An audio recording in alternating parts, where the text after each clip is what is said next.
Hi, everyone. Thank you very much to the Foundation and the organisers. It's a pleasure to be here. My name's Rory. I'm one of the general partners at EastX Ventures, and we've recently launched StarMaker 1, which is Europe, I mean continental Europe's first fusion industry VC fund. We have it's a £100 million VC fund, 20% committed from us, the manager, and 20% is coming from the British government via Department of Energy. Us as VC investors, we're a quant commodities hedge fund, but we have a VC arm, and our VC arm has done quite well. And why does a quant hedge fund get into energy investing? Huh? Worked well for deep sea. Exactly.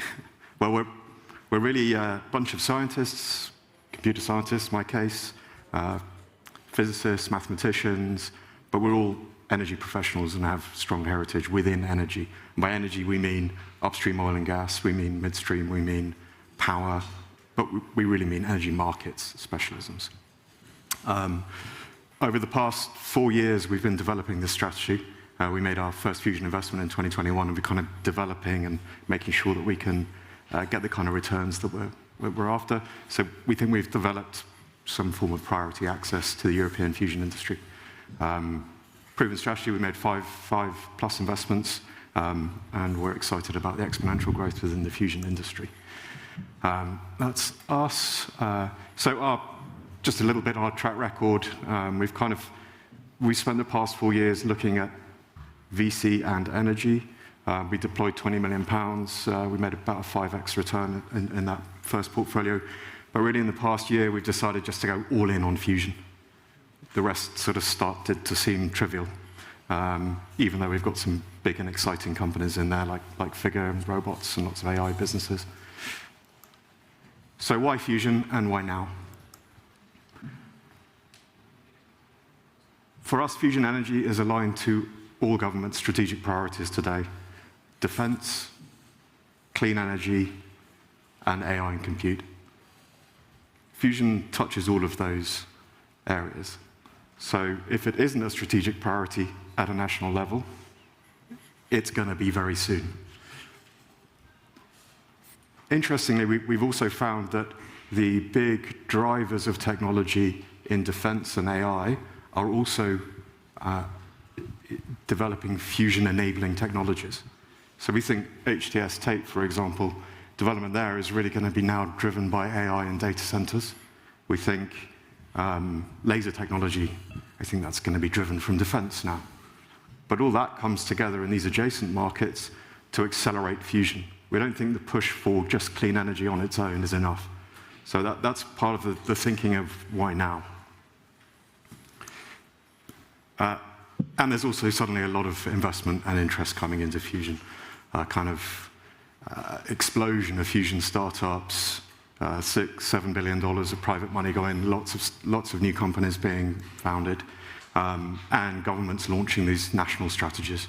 And I mean national strategies, not necessarily regional strategies, but clear national strategies to build fusion demonstrator projects. Notably, the UK with STEP, the recently announced German projects. Obviously, we have the Japanese project, South Korea, the US Milestones project, and then the Chinese ecosystem. Phil talked about China, so I'll skip that over, but obviously one of the leaders in terms of funding and investment in the fusion industry. Okay, why is fusion exciting? Well, we believe it's a $1 trillion industry, and I think the space race is a relatively good analog of why we invest in it and why we're investing now.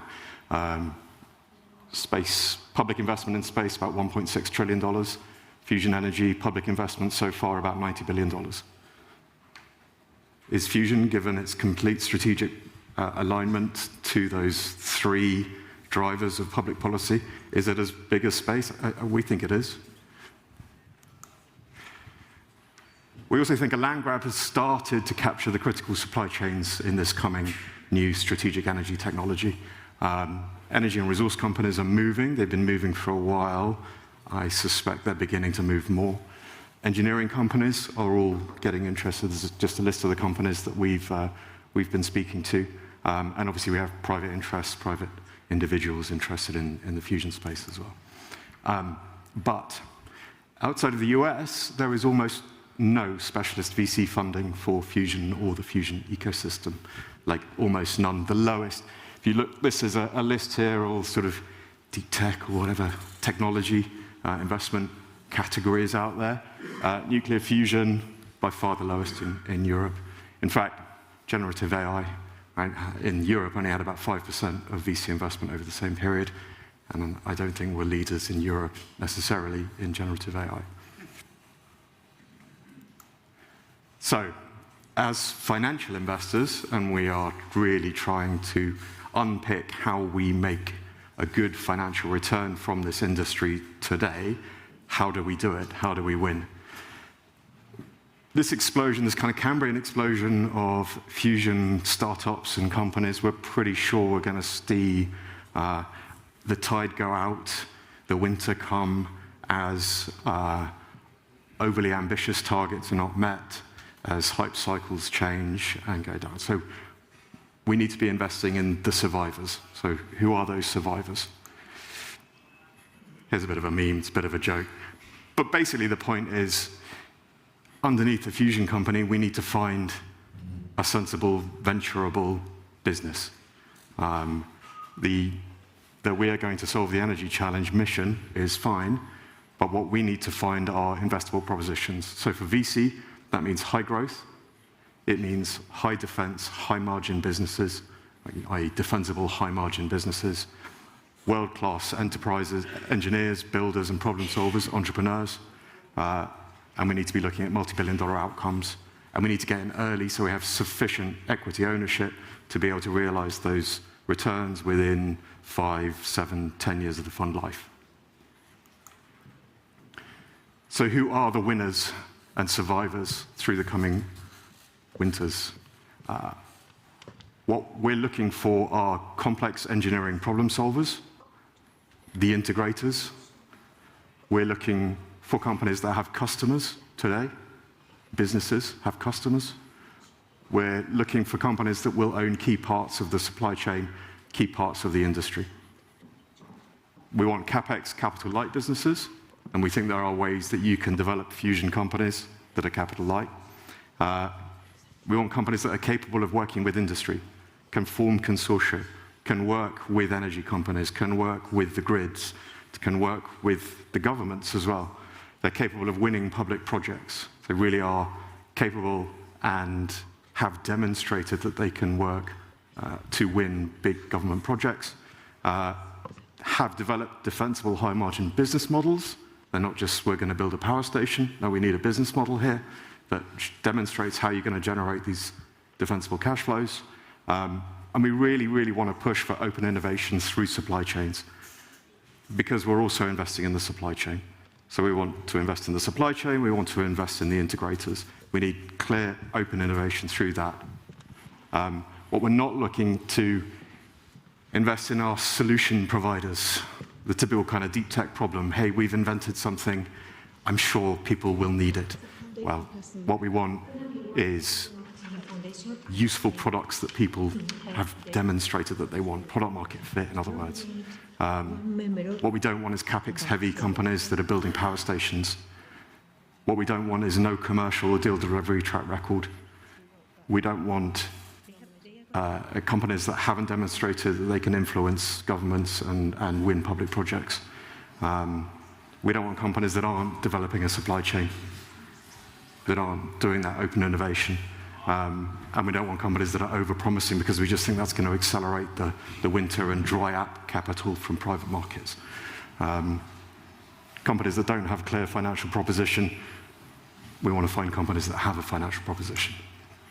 So do they exist? We love in VC saying things like, we only invest in companies that have the GDP-changing impact. You're great. And I only drive Ferraris, yeah. Do these companies exist? We think we've worked out a bit of a methodology to show that there are such companies.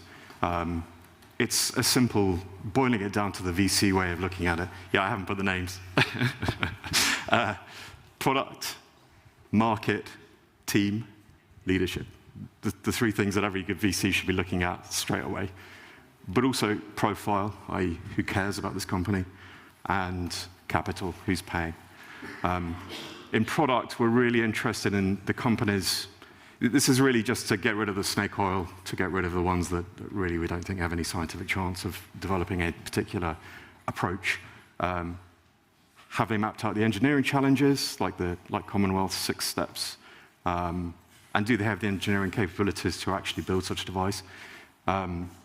We just want them to be solution-focused, like customer-focused, rather. So heavily customer-focused. Anyway, that's we also want them to be looking at developing multiple products to give us some diversification against, when will fusion happen? And we want them to be approaching multiple markets. So maybe not just one government project, but a government project in different geographies.